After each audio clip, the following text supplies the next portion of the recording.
So today we are really going to dig into what is arguably like one of the most important topics in Comp 1531, which is the topic of dynamic verification. And this falls into the bucket of the correctness lectures. Now remember, at the very beginning last week, in fact, about 9 days ago, I said to you that correctness was this topic about trying to help make sure that software worked, that software was safe, that it behaved as we expected, and this is where this all falls into. So today, we will be essentially learning, the reason we are learning what we're learning is because writing tests and testing our applications are the most important way to make sure that it works.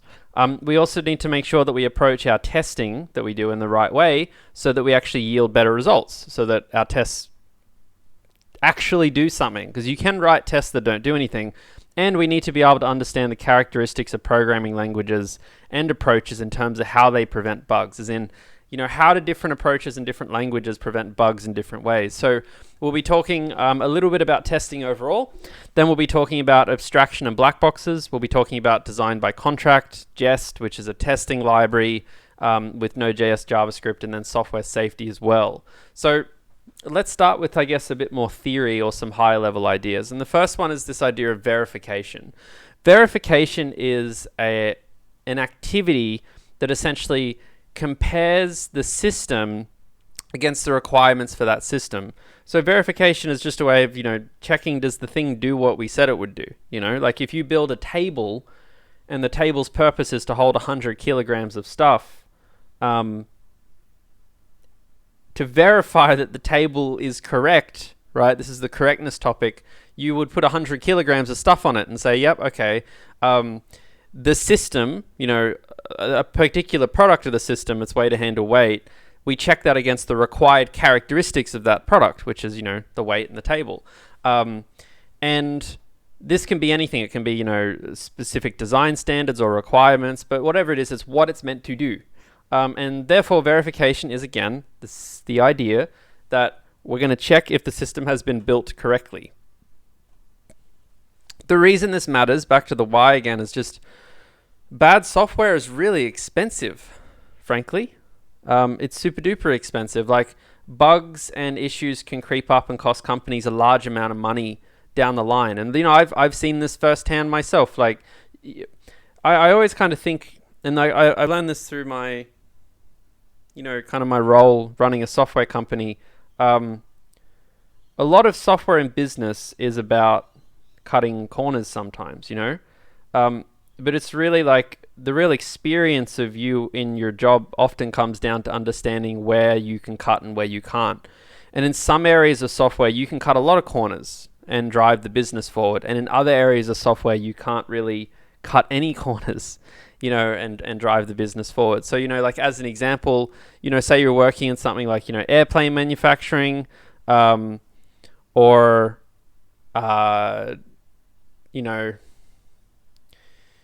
car, think about ABS systems or, flight control systems in planes or pacemakers, medical components. These things need to work, so there are no cutting corners, and verification is critical because if you don't do it, you can hurt people. And if you hurt people, you lose money. If you lose money, the business goes bust. There's a lot to it. So there are always times in every instance where you just can't cut corners or it's not advisable to, and we need to have good software verification practices to get that working. When it comes to software specifically, there are usually kind of like two areas of verification that we look at with our code. The first one is what we call static verification. This is the idea of testing before we even execute the code.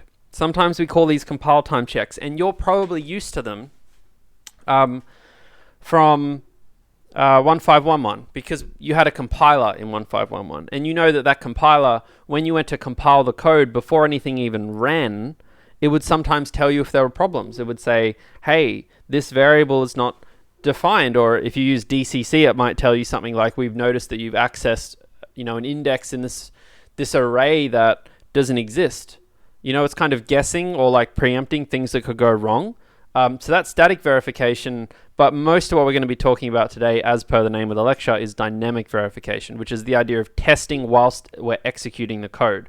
So it's writing tests. It's that we compile the code if we have a compiled language, and then when we run it, we're actually running tests on the running code. So it's kind of like live testing as opposed to pre-testing might be another way to think about it.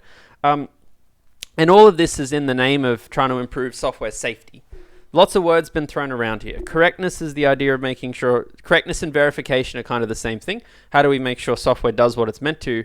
But all of this is in the pursuit to improve software's safety at the end of the day, right? Because if you help make software do what it's meant to, it means it's bug-free, and if it's bug-free, it's kind of safe.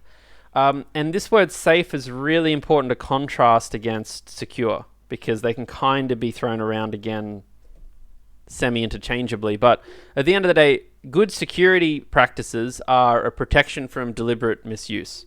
So if you talk about cybersecurity vulnerabilities or like bugs that become vulnerabilities, then you're talking about software security. Whereas software safety is really about the protection from accidental misuse. You know, how do you, and this makes sense, right? Like you think about, you build software, you've heard things like edge cases. Edge cases are when someone does something weird and then the software breaks or it seg faults. And that's because the software might not be as safe as you expect it to be because there was some accidental, non-malicious misuse of that software that caused an issue. And software becomes unsafe when its design or the implementation, what you code, allows for these unexpected or unintended behaviors, for instance, edge cases.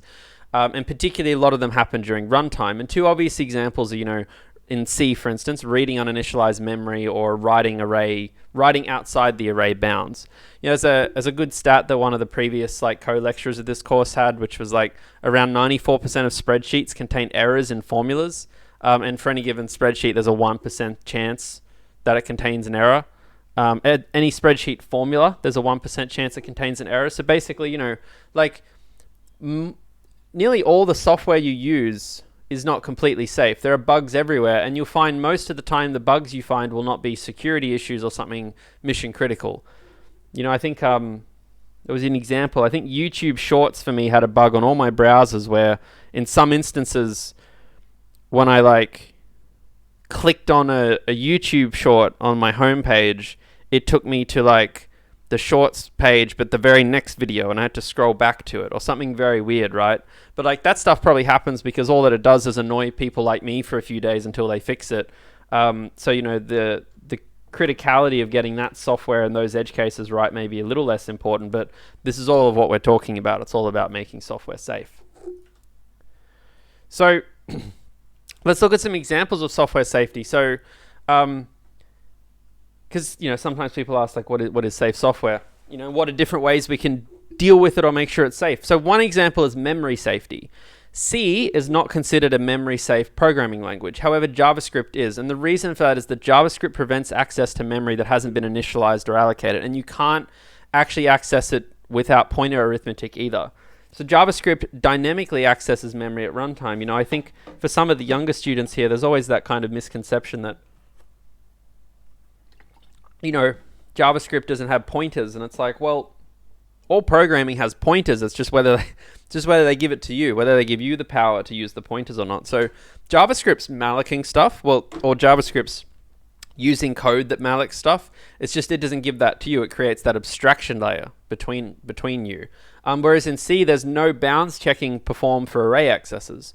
So if you, for instance, in C, just for argument's sake, go and define some kind of array, you know, you say int array 5 items like this, and then you go and try and set array of 6 to be 4, there are no kind of like safety checks when it comes to C. It will just let you do that, and it will just deal with it. Like, for instance, it might crash or something quite similar. So that's why we consider C not necessarily memory safe. We can dereference pointers even if they don't point to allocated memory. This doesn't mean C's worse, it just means that the priorities are different, because typically every time you add safety checks to run at runtime, it adds overhead and therefore has a performance cost. That's why C is generally a faster language at runtime than JavaScript, because in JavaScript, when you go and write some code where you say, you know, const array equals 1, 2, 3, 4, 5, if in JavaScript you go and try and say like array of 7 equals 3, you will get an error because there's something else happening at runtime, whereas C doesn't have that. So it's just different. But that's an example of where safety exists a little more when it comes to memory and something like JavaScript as opposed to something like C. A lot of this lecture is about dynamic verification, which is like the memory safety part to an extent, a lot of it, which is about how we make sure that we can make our software safer and verify that it works in every circumstance during runtime when the code's running. But a quick interlude for us is static verification, because we do chat about this next week a lot, next Wednesday. And static verification is generally considered a more robust and reliable form of testing, because it kind of is very determined. Like, the ideal world of software is that, and it's just not attainable in most instances. The ideal world of software is one where you can write code, right? And you know it works at compile time. If your code compiles successfully, so to speak, then it's guaranteed to be perfect and bug-free. That's the idyllic notion of, static verification at its finest. But the problem is there's only so much you can do statically, Like, you can figure out, if you define an array like I did before in C can be smart enough to figure that out at compile time. But what happens if you read in someone's input from the command line? At compile time, you don't know what that input's going to be. So there's a limit to what you can reasonably do here. We'll be talking about static verification more next week with static typing and linting. But for now, we're talking about dynamic verification. And dynamic verification is when verifications performed during the execution of software. And this is typically what we mean when we say testing. You hear kind of testing thrown around a lot. Like, do you test your software? And most testing is dynamic verification, stuff that happens when we execute the software. We generally consider testing to be broken up into 2 areas, which is testing really small things, and then testing really large things. So, you imagine a car for a second. If you're testing a car, you could go and test, how the mirrors work and if the steering wheel turns, or you could test if you can actually drive from my house to your house, and that's kind of small testing and large testing, and we'll go into a bit more depth on all of this. But an important idea to remember is that testing shows the presence of bugs, not the absence of bugs. And it's one of the reasons why testing is so important, because when you write a test, you're essentially trying to, think of it in theory. Obviously, in every scenario, there'd be some deterministic number, but in theory, there might be a billion different possible bugs that could exist. And every time you write a test, you're essentially trying to find that bug. And if that bug exists, you're trying to highlight it, like grab it. And therefore, testing is showing the presence of bugs. It's very difficult to write an exhaustive amount of tests that prove that there's no bugs in your software, which is another, there's just like a limitation of software in general. That's why all these big $trillion companies still have problems all the time, because it's very, very challenging to write truly correct software. As I've just kind of mentioned here. So I kind of alluded to this before in terms of we can't statically test everything, because there's just inevitable things that can go wrong while a program is running that we can't predict at compile time. A really good example, a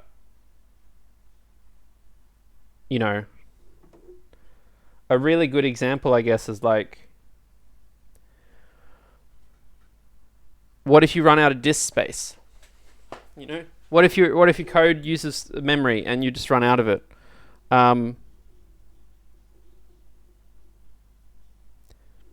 You just can't figure that out at compile time.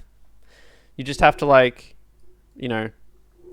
that be a thing, and pick it up at runtime. And that's why we need these tests, because sometimes you just need to test for what happens when you run out of memory or disk space or something like that. So whilst testing shows how a program is correct, the other long-term benefit, so the reason we write tests is not just to find bugs. It's also because if we write more tests, then we have this kind of nice little check of our software. And if we have this check of our software, you can kind of say, okay, my software works, but software is always changing. It's always updating over time. And therefore, when you go and update it, right, when you go and make improvements to it, it's good because you can keep running these tests against your software, and if the tests succeed, you know your software is not going backwards. Because a really common way that software breaks over time is that you kind of write software without tests, and it works through a bit of trial and error and manual debugging, but then a year later someone goes in and tries to change some things, and it seems like it's working, it seems like you haven't broken anything, but you did. And it takes a while to notice because you didn't have this kind of good array of not, data structure array, just this chunk of different ways you were verifying that things still work okay.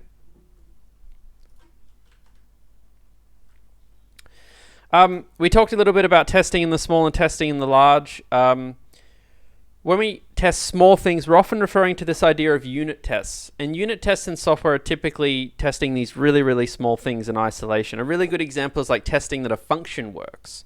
So, if you build, say, a website, that website's going to be made up of, say the website's Airbnb, and you've got all these different things you can do on the website. Testing in the small is going through and actually looking at the code and all these little functions, maybe a 5, 10, 20, 30 line function, and making sure that it behaves like it wants. So it's like micro testing in many different places. And this testing tends to be,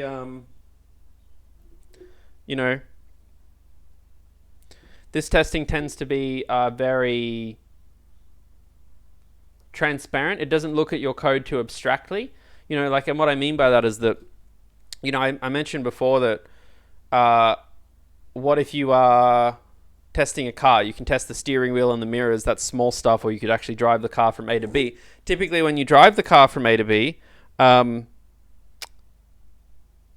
you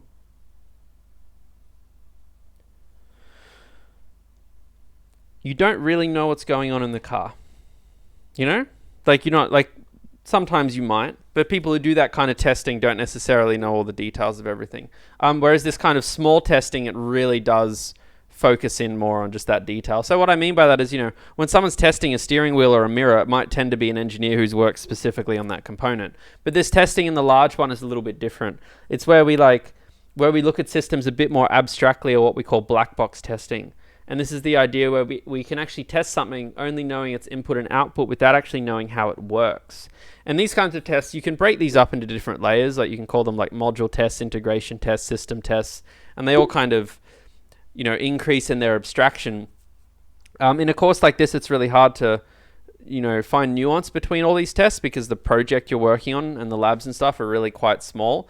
But, if you could imagine in a very, very, very large software system, like, maybe Facebook or something, you could unit test specific functions in the code. You could then maybe module test, that when you send a message on Messenger, that the message save module or the read receipt sent bubble module works. And then you could do an integration test to see if, you can actually send a message and reply, or tie a bunch of modules together, and then a system might be looking at the entirety of Facebook Messenger overall or something like that. There's no real kind of definitions of these defined in the laws of physics. It's more so just a way to get comfortable with the idea that these tests and stuff do occur at different levels of abstraction.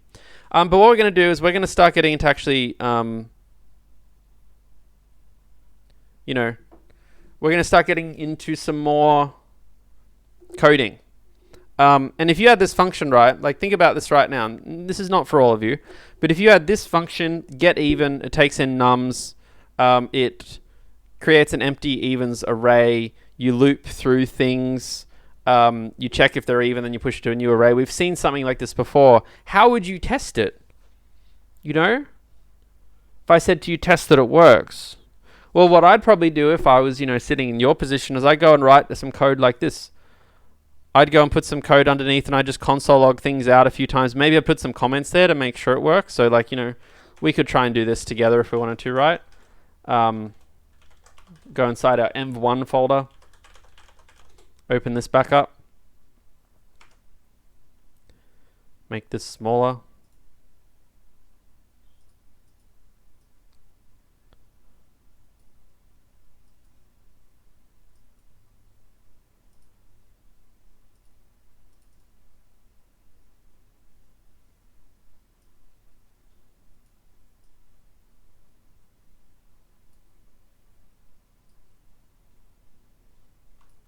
Sorry, Lots of adjusting.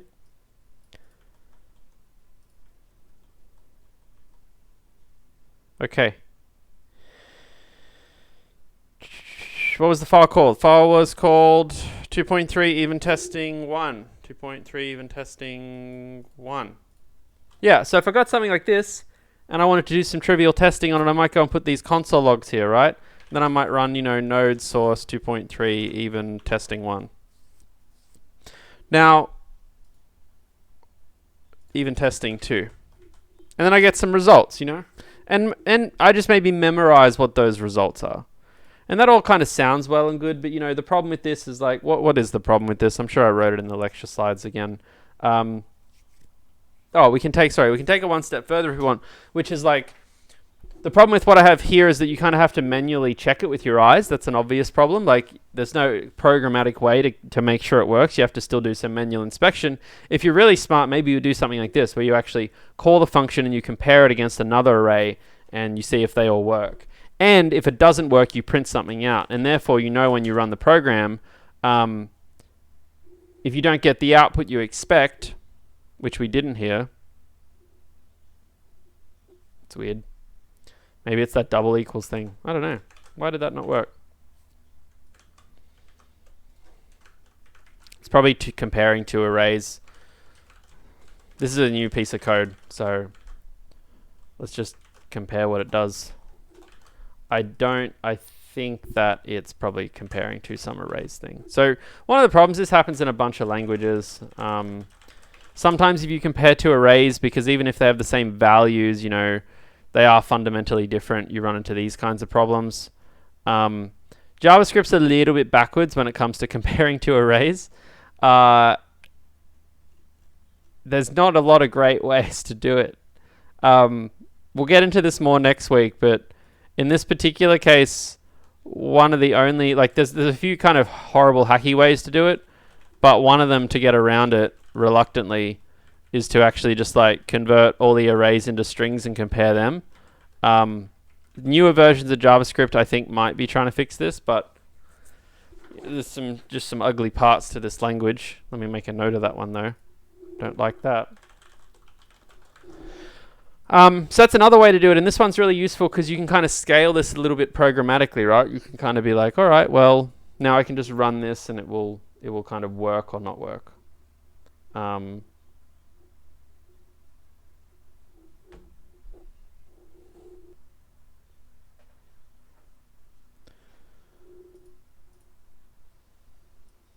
Cool. The problem with what we're doing here is that it's not really testing in the sense of the word. Printing errors or visually inspecting output is a method of debugging and not testing. You could argue that what we did with the if statements might get a bit closer to testing, but the problem is you are still then just relying on when I ran a program, did it not print out any strings? How does that work if running the test actually prints things out too? It gets really complicated and therefore it doesn't scale well. So we need a scaled approach to testing. And a scaled approach to testing is where we have to start looking at black box testing first, because that's kind of critical. But then we can go and play around with the scale element. So let's first have a look at black box testing, because this will kind of underpin a lot of what we're talking about. So it's good to take this little interlude. So most testing we do relies on the idea of testing abstractions, right? And testing abstractions is really just a fancy way of saying sometimes we're going to test something without knowing how it works. And this is true for functions sometimes, right? You might use a function in C like printf. You know what it does. You know how to give it. You know what to give it. You give it some stuff and you know what it's going to do for you, but you don't actually know how it works. And therefore, we're focusing on the high level understanding of the problem, the function, and then not worrying about the underlying detail. And I mentioned this before when I talk about cars. It's when you drive a car or use your computer, you know how to interact with it. You've got a keyboard and a mouse or a touchpad, and you do stuff with it and it gives you things back, but you don't know all the inner details of how it works. So when we look at testing, a lot of the time that we test systems, we test them in an abstract way, and when we look at them in an abstract way and test them that way, we are treating them as what we call black boxes. We call it a black box because it's a box that you can't see inside. It's dark inside there. So you're testing a thing you don't know how to see inside and know how it works. Now, What's interesting about this is that it allows us to actually write tests for code before we know how they work. So let's look at two examples here, right? We've got this file 2.3 black box. And in that file here, we've got remove vowels and factorial as well. Right, two functions. The first function, as it says, returns a new string with the vowels removed. The second function calculates the factorial of a number. Yeah? We don't know how these work yet because we haven't written the code for it. You know? But what's interesting is we don't need to know how they work to actually write some tests for these things. We can go and write tests that aren't complete yet. Sorry, we can go and write tests that are complete for something we don't know how it works. So if you have a look here, I've written two tests, debugging, whatever we want to call them. I've written two tests for remove vowels where I pass it A, B, C, D, E, and it gives back B, C, D. And then I have another test for vowels, which takes in FROG, frog, and it returns FRG. And then I can test factorial by putting in 3 and getting 6, because 3 factorial is 6. And then I can put in 5 and get 120, because 5 factorial is 120. And this is approaching testing in a black box fashion, because we now are testing how this works, and we have no idea how we are testing that it behaves like it says it would without an understanding of how it goes about that behavior. And this is really, really, really powerful. It helps you write simple tests. It means you don't have to worry about how everything worked. You can just kind of go in and do it. But it most importantly and most relevantly for the project, it helps you write tests before you write code. And writing tests before you write code is critical. We'll probably come back to this too, but the reason it's critical is because when you write code and then you test for it, you approach it with a certain degree of bias. You approach it knowing how your code works, and therefore you instinctively, whether you realize it or not, end up kind of only testing things that work. Because you want, you have a conflict of interest, right? You have a vested interest in getting your code to work. Therefore, when you write tests, you're going to tend to test things based on your understanding of what the code can do. So think of it like, when you build a system, you'll read a document, say, to simplify it. And that document will tell you how the system works. You'll go and build it, and over here you'll have built it so you know how the system works, but you might have lost something in translation between that document and the system. And even if you go back and read the document after the system's built, you're going to kind of be reading that with a bias about how it works. So that's why wherever possible, we always try and write tests prior to actually implementing things.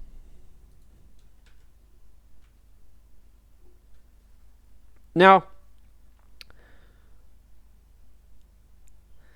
scaling testing beyond this console log if statement approach is possible with what we call testing frameworks. And a really popular testing framework in JavaScript is called Jest. Jest is a framework that's installed with NPM. So we can install it with NPM just like we did on Monday with, what was the library we installed on Monday? Date functions. Sorry.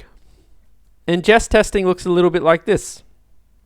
It looks a little like JavaScript. It looks a little bit different. I mean, it is JavaScript. There's a few kind of funny parts about it, but you can kind of annotate things a little bit. So in this case, we're saying, well, I'd like to describe a test where we're going to describe what users should be. I'm going to set a variable called name that's Hayden, and then I'm going to run a test, which is to check the name, and then I'll expect that name is equal to Hayden, right? Now, this is not obviously a very good test. It's kind of a stupid test, but it's the general code structure that we're going to be interacting with. So let's say for a second that we have a function called remove vowels, like this, 2.3 jestlib, and we know that it returns a new string with the vowels removed, right?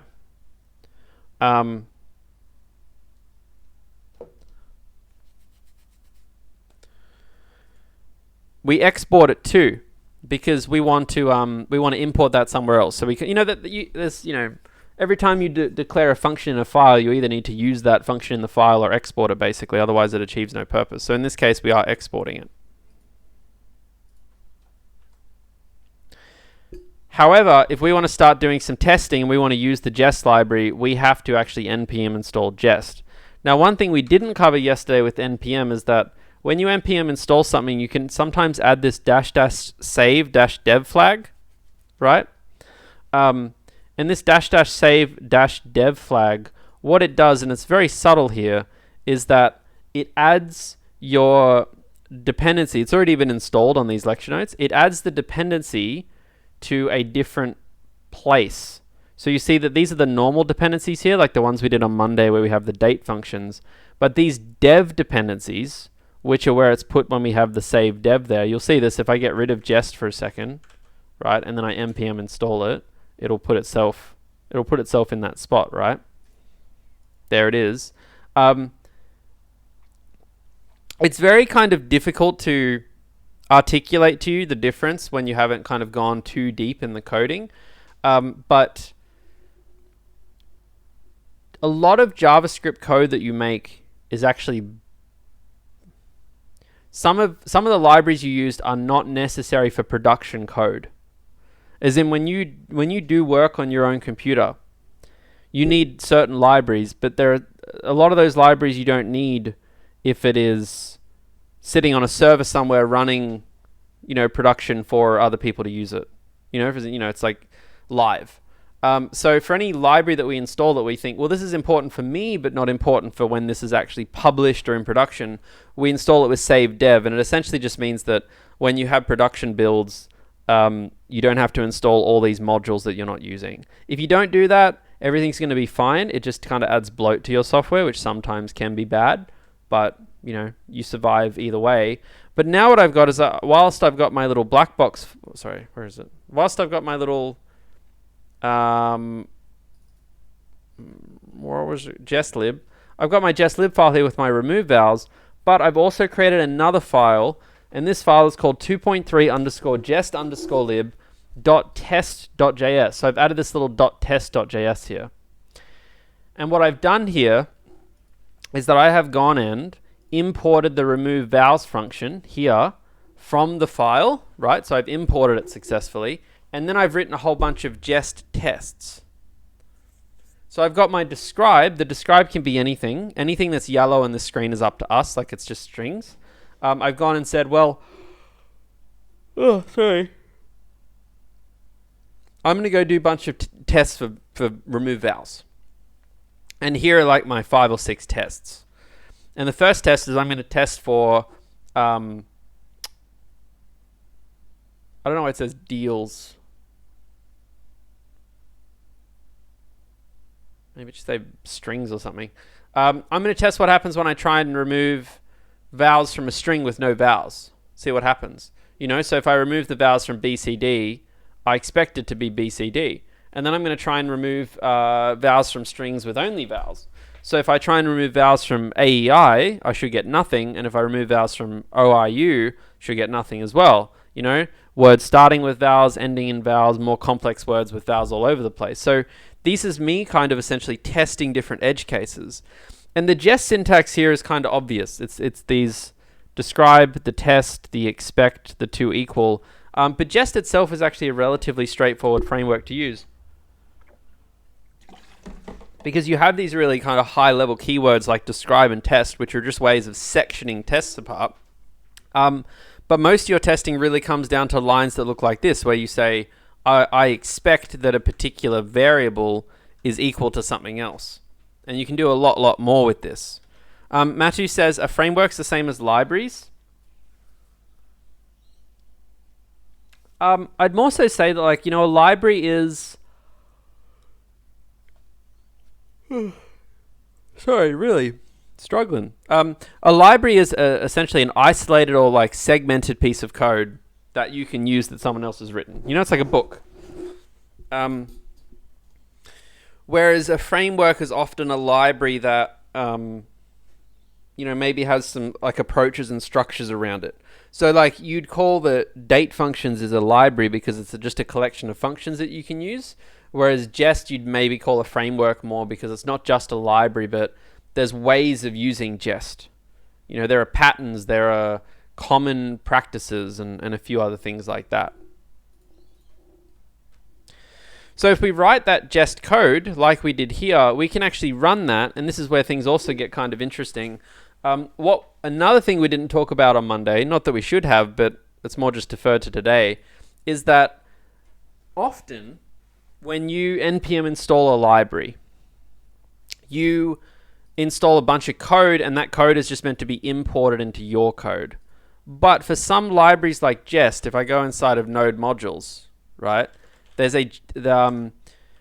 are all kind of code and libraries that your code might import, but in some instances, there's a folder called .bin inside of node modules, and this has all of the kind of programs you can run.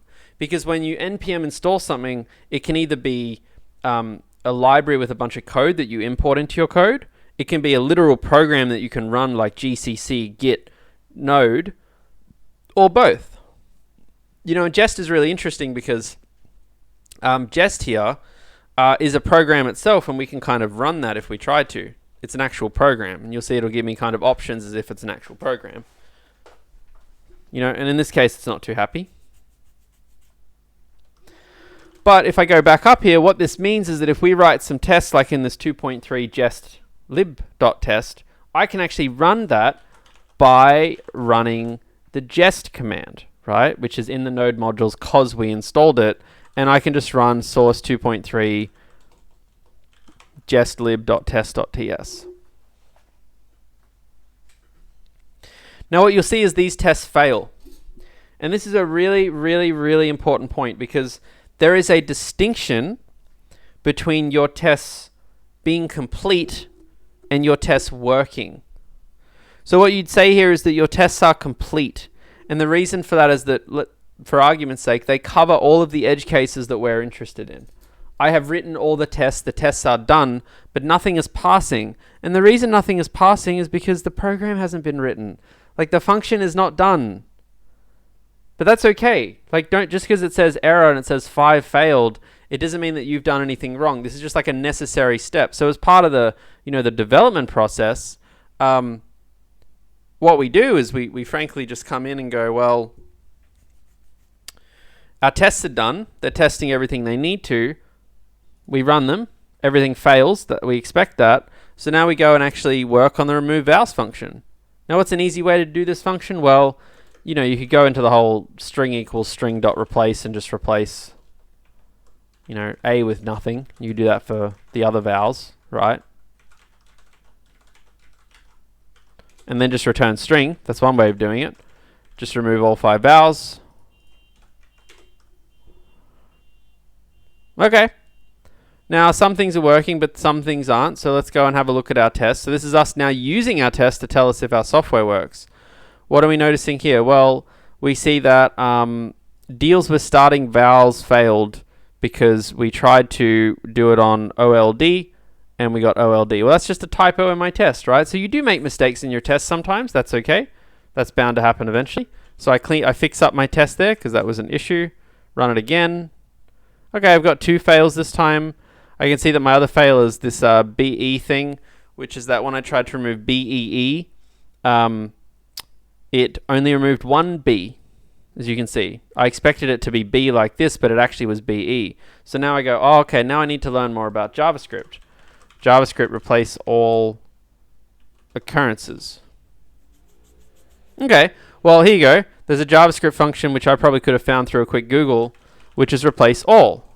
So there's not just a replace function, but a replace all, because clearly replace just replaces the first instance of something.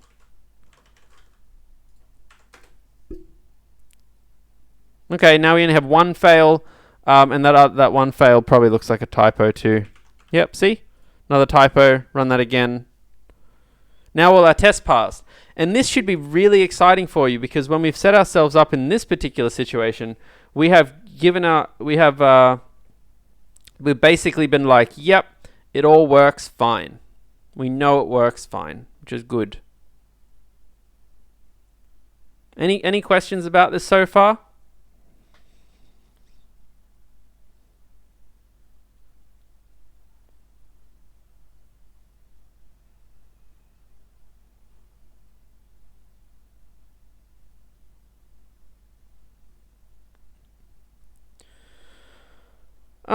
So Jacob says, can't you just write assert statements? So some of you are probably familiar with assert statements. The problem with assert statements, though, is that they don't really scale well. Like assert statements are, they're not, testing frameworks are really handy. You'll kind of come to learn this in the following weeks as you see how you can, set up groups of tests and execute code before all those tests or after all those tests. So asserts maybe work okay if you're just doing a little bit of stuff, but it's good practice to get more comfortable with these larger testing frameworks is the short answer there. So that's the test we ended up with, obviously. Now, one of the interesting things about how Node.js works and how NPM works is you saw before that to run this, I had to do this ./nodemodules.bin/jest thing. Whereas I can actually create a shortcut for myself, right? Where if I want to, I could say that, well, when someone runs npm run test, if you don't know what I'm talking about, try and remember the last lecture and a half.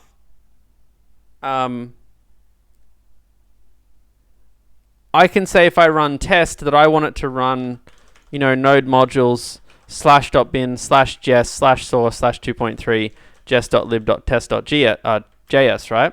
And that's very handy because now on the command line I can just run npm run test. And it runs that test for me. However, whenever I'm referring to commands inside of the scripts here, I don't actually need that node modules.bin because what npm does is that when it sees commands like jest in the line, it will actually go and look up, see if a program exists in the node modules.bin folder called Jest, and it will run it for me that way. Right?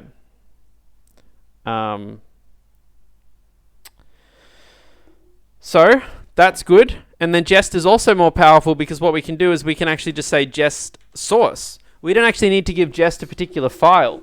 Jest will happily take in a folder like this. The whole of the source folder, and it'll go look at all the files there. Daniel says, how does Jest even know which files contain tests? Can we have multiple of these files? These what the test suites are? So Jest is always looking for patterns. The reason Jest knows that there's one file here is because it only sees one file with the .test.js, because by default I think there's a few different ways that Jest looks for things. One of them is the .test.js thing. So it combs through that folder looking for anything that's .test.js, and it goes and grabs that. So that's just a handy little tip. What else we got? Oh, we're nearly at the end. That's good. So a question that comes up a bit is like, what's the structure I should have with my tests? Well, every time, let's look at the words. So the general structure you should have is that the outermost, describe keywords, describe areas of tests. So let's say, again, you're testing a big system. You might say, you're testing Messenger, upload a photo, Then you might have another section that's like upload big photo, upload small photo, upload photo from file system, upload photo from camera. And then as you get into the test level, that's when you're actually testing specific things. So you can kind of nest describes. You can actually have a lot of describes if you'd like to. This can go as deep as you want to. In the case of, think about iteration 0, right? We have all these auth functions. So you might have a section like, I'm going to test all the auth capabilities. And then I'm going to specifically test auth register. And then within auth register, I'm going to test these specific use cases, like that it fails on an invalid email and a whole bunch of other stuff like that, which you'll kind of get to in iteration 1. So that's one of the rules. And then generally, what you also try and make sure is that one test for one thing. That doesn't mean that you can't expect multiple expects to be in there. You know, so like, as you kind of saw up here, we did only have 2 expects in each case, but we could add more of those if we wanted to. It's just that the point is that all those expects are testing the same thing. So each test here tests a thing. And if we have multiple expects, then like, what am I trying to say?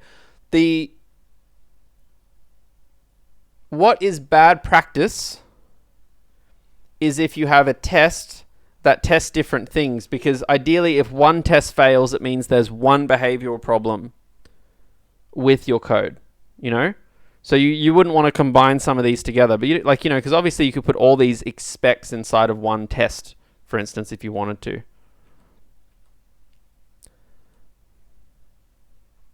You don't really need to worry about that part. That's just me adding things to the lecture slides.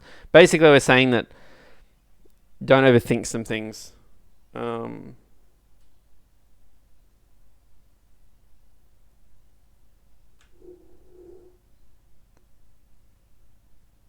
Okay. Last topic before we have a break is this idea of design by contract.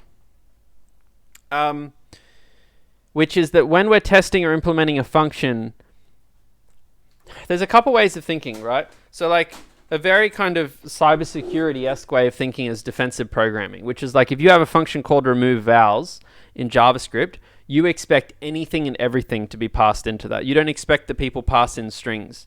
You test for numbers, you test for arrays, giant arrays, tiny arrays, objects of arrays, like you just kind of test for everything under the sun.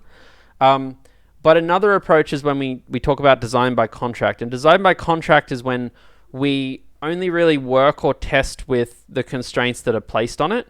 So for instance, if we have a function called remove vowels, and it says that the input is a non-empty string type and the return is another string, we can, depending on what your team and how your programming is set up, we can say that our input is a non-empty string.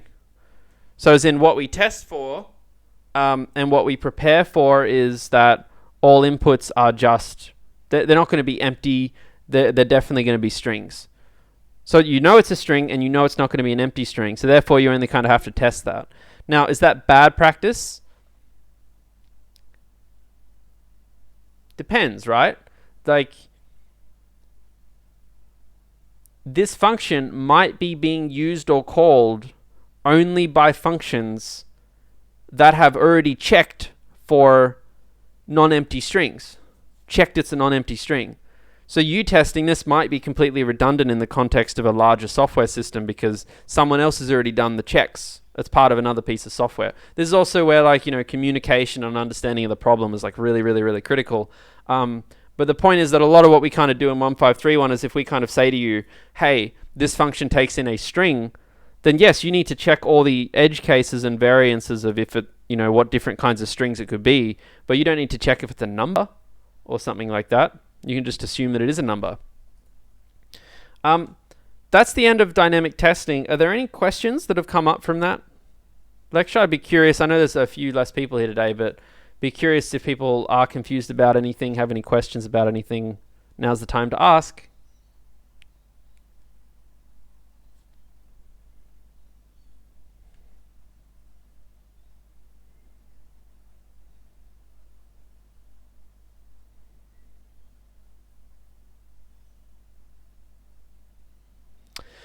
Jacob says, would we use Jest for next week's lab? So yeah, all the week 2 lecture content comes up in week 3. So next week in week 3, we're going to be getting you to use multiple files, NPM, Jest, writing tests, and similarly for iteration 1, which you'll start on next week, you'll be using Jest as a big part of the iteration. So that's why today's lecture here is quite important.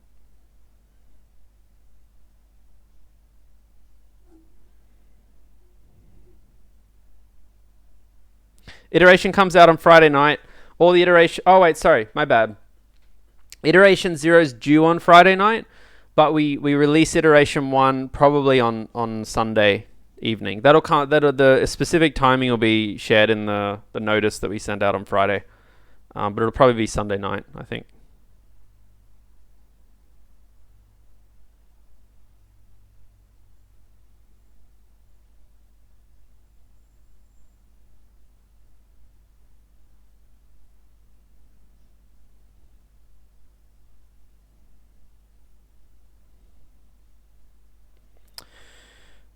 Cool. Well, thank you. Please leave some feedback if you can. It's always appreciated.